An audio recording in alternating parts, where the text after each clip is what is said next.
KFC की पूरी कहानी, संघर्ष, सफलता और विस्तार। केएफसी, केंटकी फ्राइड चिकन की कहानी सिर्फ एक फास्ट फूड चेन की नहीं, बल्कि एक इंसान के जुनून, संघर्ष और अटूट विश्वास की कहानी है।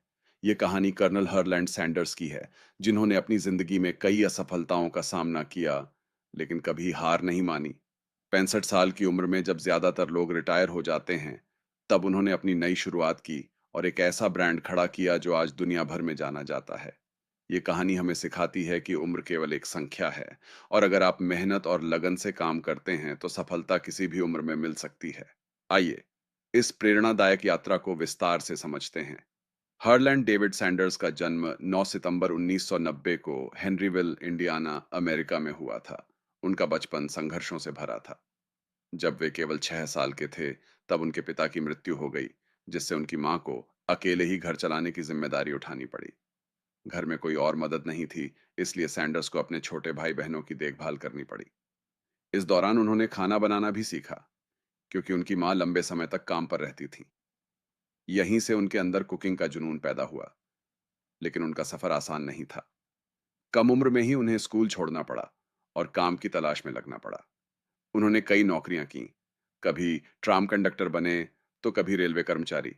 उन्होंने बीमा एजेंट, गैस स्टेशन मैनेजर और यहां तक की वकालत भी की, लेकिन कोई भी नौकरी ज्यादा समय तक नहीं चली।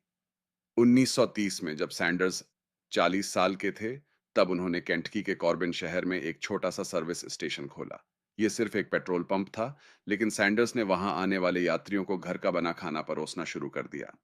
धीरे धीरे उनका खाना इतना लोकप्रिय हो गया कि लोग पेट्रोल लेने के बजाय उनके रेस्टोरेंट में चिकन खाने आने लगे। उन्होंने सैंडर्स कोर्ट एंड कैफे नाम से एक बड़ा रेस्तरां और मोटल खोला। सैंडर्स का चिकन खास इसलिए था क्योंकि वे इसे 11 गुप्त मसालों के मिश्रण से तैयार करते थे।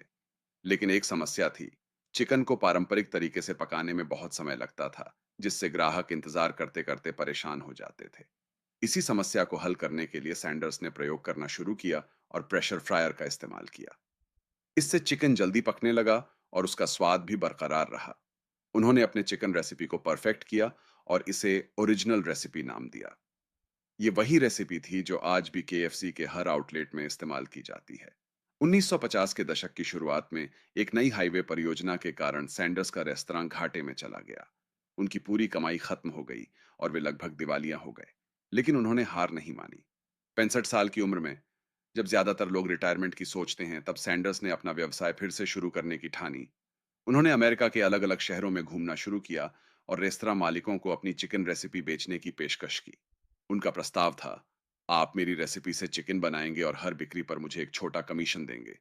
1952 में साल्ट लेक सिटी, उटाह में पीट हार्मन ने पहला आधिकारिक केएफसी फ्रेंचाइज खोला। वहां केएफसी की बिक्री इतनी ज्यादा हुई कि यह मॉडल बहुत सफल साबित हुआ। देखते ही देखते केएफसी के 60 से अधिक आउटलेट अमेरिका और कनाडा में खुल गए। 1959 में जब सैंडर्स 73 साल के थे, तब उन्होंने केएफसी को जॉन वाई, ब्राउन जूनियर और जैक मैसी के नेतृत्व में निवेशकों को $2 मिलियन में बेच दिया। हालांकि उन्होंने कंपनी बेच दी, लेकिन वे केएफसी के ब्रांड एम्बेसडर बने रहे। वे सफेद सूट और काले टाई में घूम घूम कर केएफसी का प्रचार करते थे। केएफसी जल्द ही अंतर्राष्ट्रीय स्तर पर फैलने लगा। ब्रिटेन, जापान और कई अन्य देशों में इसके आउटलेट खोले गए। ये दुनिया की पहली अमेरिकी फास्ट फूड चेन में से एक बनी, जिसने इतनी तेजी से वैश्विक विस्तार किया। हालांकि केएफसी बहुत बड़ा ब्रांड बन चुका था, लेकिन सैंडर्स को लगा कि नए मालिकों ने गुणवत्ता से समझौता किया है। उन्होंने कई बार इसकी आलोचना भी की। फिर भी उन्होंने ब्रांड का प्रचार जारी रखा और जीवन के अंतिम दिनों तक केएफसी का चेहरा बने रहे। 1980 में 90 वर्ष की उम्र में कर्नल सैंडर्स का निधन हो गया। आज केएफसी दुनिया की सबसे बड़ी फास्ट फूड चेन में से एक है। इसके 145 से अधिक देशों में 25,000 से ज्यादा आउटलेट हैं। केएफसी हर साल नए नए व्यंजन पेश करता है, लेकिन उसकी पहचान अब भी ओरिजिनल रेसिपी चिकन से जुड़ी हुई है। केएफसी की सफलता सिर्फ एक बिजनेस की कहानी नहीं है, बल्कि यह बताती है कि अगर आप मेहनत और जुनून से काम करें, तो सफलता किसी भी उम्र में मिल सकती है। कर्नल सैंडर्स की कहानी हमें कई महत्वपूर्ण बातें सिखाती है। एक, संघर्ष से घबराएं नहीं। सैंडर्स ने जीवन में कई असफलताओं का सामना किया, लेकिन उन्होंने कभी हार नहीं मानी। दो, उम्र सिर्फ एक संख्या है, 65 साल की उम्र में जब ज्यादातर लोग रिटायरमेंट लेते हैं, तब सैंडर्स ने नया बिजनेस शुरू किया। 3, कड़ी मेहनत का कोई विकल्प नहीं। सैंडर्स ने 1000 से ज्यादा रेस्तरां मालिकों से संपर्क किया, तब जाकर उन्हें पहला फ्रेंचाइज मिला। 4, नवाचार जरूरी है। अगर सैंडर्स ने प्रेशर फ्रायर का इस्तेमाल नहीं किया होता, तो शायद केएफसी इतनी बड़ी कंपनी नहीं बनती। 5, ब्रांड वैल्यू बनाए रखें। सैंडर्स ने केएफसी का प्रचार करना जारी रखा, जिससे यह एक मजबूत ब्रांड बना। अंत में केएफसी और कर्नल सैंडर्स की यह प्रेरणादायक कहानी हमें यह सिखाती है कि कभी हार मत मानो। यदि आप कड़ी मेहनत और सही रणनीति अपनाते हैं, तो सफलता आपके कदम जरूर चूमेगी। आज केएफसी सिर्फ एक फास्ट फूड चेन नहीं, बल्कि एक संघर्ष से सफलता की मिसाल है।